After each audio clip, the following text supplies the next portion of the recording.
Hey there, welcome to CNT Collectibles. I am C, I'm T. and this is our weekly buy-sell. So we're not buying or selling. We're just talking about players that had a good week on the actual baseball diamond and seeing what we see. What would we do with them? So this week, Tom, week 5. I think it was week 5. Whatever, wherever we're at here. We had a lot of the big names up top. Bryce Harper, name some other really good. Aaron Judge, Giancarlo Stanton. They had terrific weeks on the actual diamond. So we know that. I mean, what do you say about those guys? Like, hey, Bryce Harper, he had the best week. Is he a top 5 player? Sure, of course he is, right? Aaron Judge, Giancarlo Stanton, they're great players. Like, what do we say about them?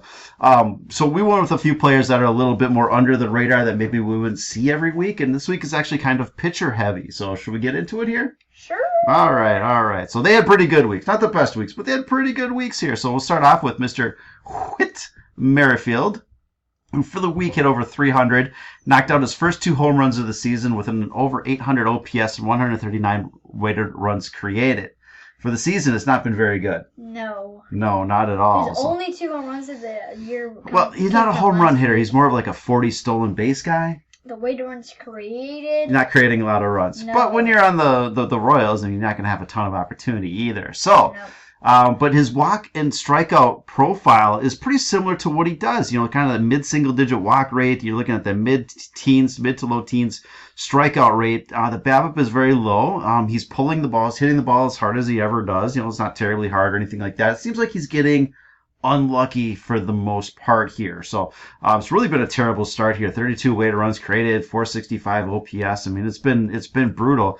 And so the question is, has Whit figured something out? I mean, really, under the hood, it just looks like he's been getting unlucky.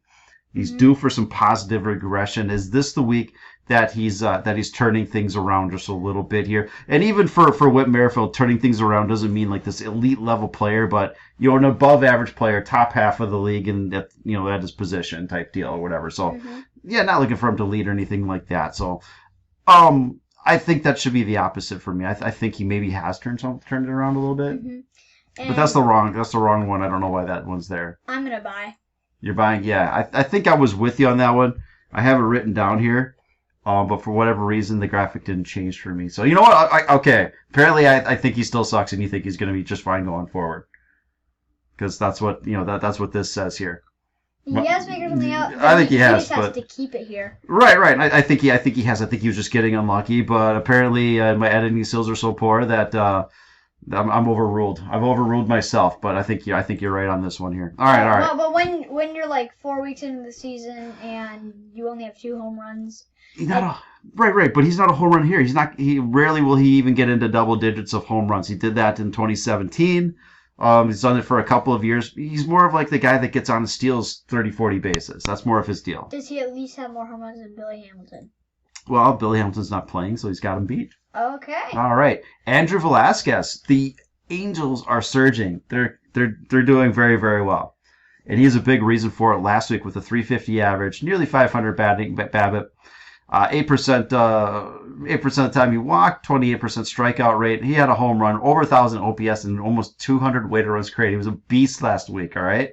For the season, sub 200 average, striking out nearly 30% of the time. 500 OPS, 66 weighted runs created. So maybe more of a defense guy, if anything here.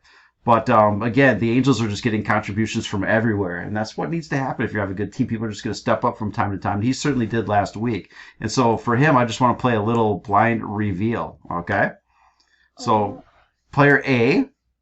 190 average, 263 BABIP, 552 OPS, 66 weighted runs created. Yes or no verse stats? What's that? Yeah, so I think we know who player A is, but player B, 150 average, 29 weighted runs created, no home runs, strikeout and walk rate. Actually, not horrible by any stretch here, just not going well for him. So we know who player A is because we just talked about him, okay? That's terrible stats for the second player. Who do you like going forward, player A or player B? I don't think it's Andrew Velasquez. He probably can't hold on to that for the whole season. Well, look at his. I mean, that's pretty bad. I mean, you don't think he can at least maintain that? I mean, I think he could go a little bit better than that. Just right. He's not one of those like top 25 people that. Perhaps not. It's shortstop. Shortstop, they're looking for defense more than anything. Yeah. Or would you like this other player, middle infielder? Player B. You're going with player B? I don't know why the heck I'm doing that, but I'm going with player B. Okay, you're taking Marcus Semien the rest of Simeon the was way. bad like 2 weeks ago. He's still bad. He's improving, but he's still Oh, bad. jeez. Why do you keep picking on him? I don't know. He changed. He went across the whole country. You went to another country, as a matter of fact. All right, Hunter Greene last week. Part of a no hit bid by the by his team. Couldn't win the game though. he's walking a ton of guys here. Yeah, that's how bad the Reds are this year. Right, over 2 starts, 15 strikeouts, but he walked nearly 10 guys. Got pretty lucky on runners getting on base and staying there, right? So 75-80% is your league average. Anything above that, you're getting a little bit lucky. Pretty low BABIP, so he's getting lucky. So that ERA, 2.13, but his xFIP, you can see that there's regression kind of penciled in here, 4.37 for the season. Striking out almost 12 a game, walking nearly 5, which is high. Okay, left on base, fair, BABIP fair. So his ERA, pitching a little bit worse than he's actually pitched here. So his real numbers are a little bit worse than under the hood numbers. So Hunter Greene, what are we thinking on him? Top 20 starting pitcher in 2022. That walk rate's a little bit elevated. I'm going to say he's not going to be able to see. I got this one right there. My editing skills lined up with what I'm thinking here. So I can stick with this one. I think that walk rate is too high to get him into that top 20. When you get into the top 20, though, the top 10 is kind of clearly defined. When you get to the top 20, there's room to move around. What do you think? Can he hang on that top 20? It's Hunter Greene, so He throws hard. I mean, yeah, he's a good pitcher and all. I mean, Right. he made the major leagues, but Well, obviously, yeah, right. But you've seen this even in 9-year-old baseball. You can't throw strikes. That's a problem, right? yeah, like there's people like Corbin Burns and Carlos Rodon and like Kevin Gossman that are having a terrific year, and Hunter Greene. Is there room for Hunter in that top 20? I think I was selling on this one. You're Yes, selling I on was. this one. You just think there's, he could have terrific starts here and there, but that walk rate may keep him out of that top 20 Yes. this year. In the next couple of years, he maybe figures that out. A lot of guys, that And first time around. his ERA is getting a little high. Yeah, well, it's that 4 area, but I mean, right now he's at 6, but he's pitching better than that 6 with a 4x bet. It's probably gonna lower down a little bit. Yeah. To maybe like high 4 ERA. Right, there's some positive regression to be had, but that's probably still not enough for top 20. Yeah. All right, good deal. We're on the same page there. Frankie Montas, all right. Last week he's on the A's, so let's not look for a lot of wins out of him. But 16 strikeouts, 4 walks. Now this is a player that can strike out and keep those walks a little bit lower. That's a terrific looking He's probably pitcher the there. best player right now. Yeah, he might be. Laureano, Pache, and Montas. Sean Murphy is actually a top 5 catcher this year, so. Yeah, he's having a great season. So, left on base percentage is fair. BABIP a little bit high. So his xFIP, you can see a little bit of positive regression. Perhaps, that as he leaves, maybe strands a few more players. Maybe they get a few more balls, find gloves instead of grass. So he's 4.38 ERA, but his xFIP is around 2.5, right? So there's room for positive regression here for the season. He's got a couple of wins. He's striking out almost 10 per game. That walk rate is terrific at 2.3 per 9. Left on base, again, getting a touch unlucky in the left on base area. So again, that ERA and that xFIP, there's a disconnect where there's some positive regression as some people maybe stay on base a little bit. But he is on Oakland. And so without being traded, injured, all that kind of stuff, does Frankie Montas get over or under 8 wins for 2022? We are, what are we, 20-something games into the 30 games into the season? Yeah. So we're 15% of the season down. He's got 2 wins. He needs to keep doing, keep this pace up. He's pitching well enough, but it's the A's. What are we thinking here? So I'm thinking he can get over that 8 wins. Probably not by much, but I think the way that he's pitching and the under the hood stuff, if he can, wind up being that maybe a 10-win guy, I could see that. Just it's gonna have to be all him though. Yeah, I'm going with you. I think that he's gonna be like he's probably gonna go a little bit over 8. Yeah. Definitely gonna be like under the 14 wins. He's probably gonna be in there like 11 or 12 wins on the season.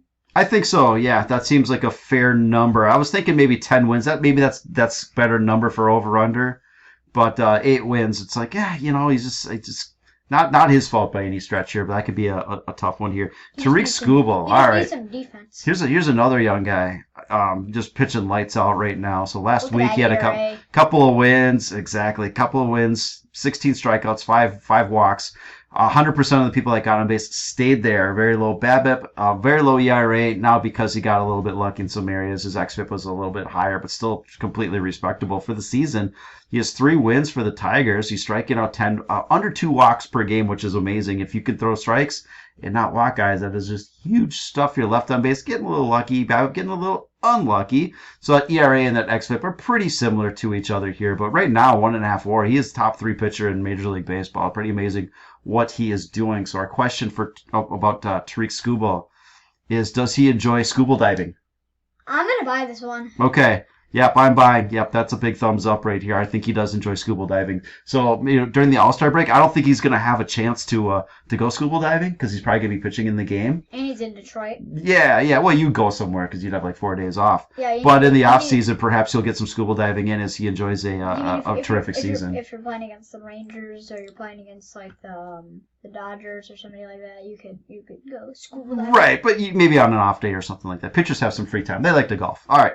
Zach Gallen, wrap it up here with Zach Gallen. So this is actually unofficially a 2-part question here. So we'll start it. Last week he didn't have a win, but he struck out 9, walked 1, left 100% of the guys on base, very low BABIP, whatever. So he pitched incredibly. 1.5 ERA, xFIP around under 2. For the season, he was injured, got a little bit of a delayed start, but he's striking out nearly 10 a game, 1.3 walks per game, leaving 60% of the guys on base stay there. So he's getting unlucky actually on that part of things. BABIP is pretty low, so ERA just over 1, is xFIP 3.35, and he's pitching lights out here. So in 2021, if you had those numbers in 2021. A 3.35 xFIP would put you in the top 10, right in that top 10-ish. 1.31 walks per 9 would be the best in the league. He's pitching incredibly well. So we've got a 2-part question here. And so we'll do the first part here. Finished as a top 10 starting pitcher. Right now, again, with what he's doing, he's in that easily in that top 10, comfortably in that top 10. Yes. Absolutely. Can he keep it going? Are his peripherals good enough? He did this for a stretch last year or a couple years ago. He fell off a bit, was injured, but he's coming back, and if he's healthy, he's doing it now. Can he maintain this? I'm a little bit bearish on that. You still have, as you mentioned, Burns, and you've got Rodon, who's really kind of blown up the last couple of starts. But yeah, Gausman, Robbie Ray's probably going to keep it going. Going to pick things up a little bit. So there's going to be fits and starts here. But I think he finishes probably right in there, just on the outside. Yeah, I'm saying that he's going to finish in the top 20 this year, but not in the top 10. That's fair. He's having a terrific season so far. There's some regression due for him, so maybe not top 10, but gosh, it's going to be close. The second part of my question here is I had him in my Dynasty League, and he was hurt to start the season. I was in a little bit of a salary cap issue. It was going to cost me like $22 out of a $300 salary cap to keep him. Man, that's not a good salary for Zach Gallen. He should be wanting more. Right. Well, it was highest for a guy that didn't have a good season last year, and he was hurt to start the year. So I cut him, and I signed Merrill Kelly for $1 in my dome. Yes. Merrill Kelly for $1, he's top 10 pitcher this year. Oh. I think it worked out, but I'd like to have Zach Gallen too. Maybe I should have worked harder to keep him. But how is Zach Gallen okay having a contract for $22 when most MLB players are getting theirs for like $5 million? Fantasy baseball. Oh, Fantasy baseball. So you're not willing to pay $5 million. Right, salary cap is $300, so I can't go $5 million. That would put me over by quite a bit. Oh. Yeah, so that would be bad. So, all right, that's what we got for you. Appreciate you watching, everybody. Like, subscribe. Bye. Have a great day. Bye. Bye. Bye.